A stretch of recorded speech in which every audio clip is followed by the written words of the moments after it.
هو الله هو الله وما للروح إلا هو. Bienvenue. Dans notre monde, qui est souvent source de confusion, il y a une quête qui nous anime tous. La recherche de clarté, de direction. Aujourd'hui, on va explorer ensemble le nom de Dieu qui répond à ce besoin si profond. Al-Hadi, le guide. Et pour commencer ce voyage, on commence par la clé qui ouvre toutes les portes. Bismillahirrahmanirrahim. Au nom de Dieu, le tout miséricordieux, le très miséricordieux. C'est notre point de départ. Regardez bien ce chiffre. 17. Ça peut paraître anodin comme ça, mais il cache quelque chose d'important. C'est le nombre de fois, chaque jour, qu'un croyant formule une seule et même prière obligatoire. 17 fois la même demande. Ça veut dire qu'elle doit être absolument essentielle, non ? Cette répétition, jour après jour, nous mène à une conclusion assez simple. Il s'agit de la prière la plus fondamentale qui soit. Une requête tellement vitale qu'il faut la renouveler sans cesse. Et au cœur même de cette prière, on trouve la plus grande de toutes les demandes, concentrée en un seul mot. Ihdina, guide-nous. C'est une demande de hidayah, la guidance divine. C'est en fait la requête la plus importante de toute une vie. Et tout ça, ça repose sur une croyance fondamentale. Lola Allah mahtadaina. Sans Dieu, nous n'aurions jamais été guidés. La guidance, ce n'est pas quelque chose qu'on mérite, ce n'est pas automatique, c'est un pur cadeau. Et sans ce cadeau, on serait juste perdu, à errer sans but. Mais alors concrètement, qu'est-ce que c'est que cette guidance divine ? Pour bien le comprendre, on doit se pencher sur l'un des plus beaux noms de Dieu. Le guide, c'est celui qui montre le chemin, qui mène vers le bien et qui offre la voie du salut. Ce n'est pas juste une carte routière, c'est une lumière qui éclaire le cœur et qui dirige chacun de nos pas.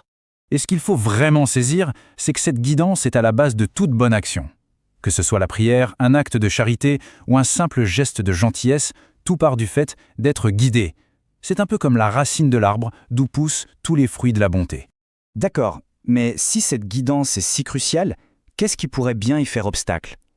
Étonnamment, les plus grands blocages, ils se trouvent souvent à l'intérieur de nous-mêmes. Comparons juste deux états d'esprit.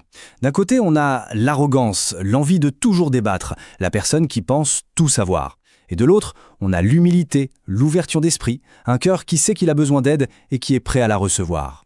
Le premier état ferme la porte à double tour, tandis que le second l'ouvre en grand. Le Coran nous donne un premier avertissement très clair. La yahdil qawm al-zalimin. Dieu ne guide pas les gens injustes. Et pourquoi donc ? Parce que la toute première injustice, c'est celle qu'on commet envers soi-même, en se privant de ce dont on a le plus besoin, la lumière de la guidance. Et il y a un deuxième avertissement, tout aussi direct, La yahdi al-qawm al-fasiqin. Il ne guide pas les gens désobéissants.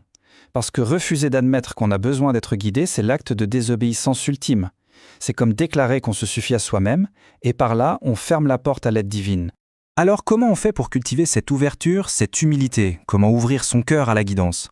La réponse, en fait, elle ne se trouve pas en s'isolant, mais plutôt dans la façon dont on regarde les autres. La vraie reconnaissance pour la guidance qu'on a reçue, elle se voit dans notre regard sur les autres. Au lieu de juger ce qui semble perdu, un cœur qui est guidé va ressentir de l'empathie, de l'humilité, en se disant qu'il aurait très bien pu être à leur place. Voici une approche très concrète en 3 petites étapes quand on voit quelqu'un en difficulté. Premièrement, on évite de juger. Deuxièmement, on se souvient de sa propre fragilité, que notre propre droiture n'est qu'un cadeau. Et troisièmement, on prie sincèrement pour cette personne. Et cette prière, ça pourrait être quelque chose comme « Ô Seigneur, guide-les comme tu m'as guidé, protège-les comme tu m'as protégé ». C'est une prière qui vient de la gratitude, pas du tout d'un sentiment de supériorité. Et ça nous amène à notre dernière partie, le refuge ultime. Quand plus rien ne marche, quand on a tout essayé, vers qui peut-on se tourner ? Imaginez ces moments, quand les pas deviennent hésitants, quand les forces nous abandonnent, et que toutes nos stratégies tombent à l'eau. Quand on se retrouve seul, face à sa propre faiblesse, son impuissance, son besoin absolu d'aide. C'est dans ces moments-là que les vraies questions surgissent.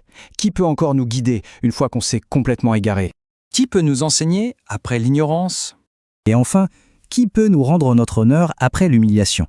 La réponse, elle est unique, simple, mais d'une profondeur infinie. Seulement Allah. Lui seul peut rétablir, enseigner et guider, quand tout, absolument tout, semble perdu. Et c'est pour ça que, dans les moments de confusion totale, l'appel le plus intime, le plus vrai, c'est « Ya Dalil al-Ha'irin », ô guide des désorientés. C'est l'ultime reconnaissance que, peu importe à quel point on se sent perdu, il y a toujours un guide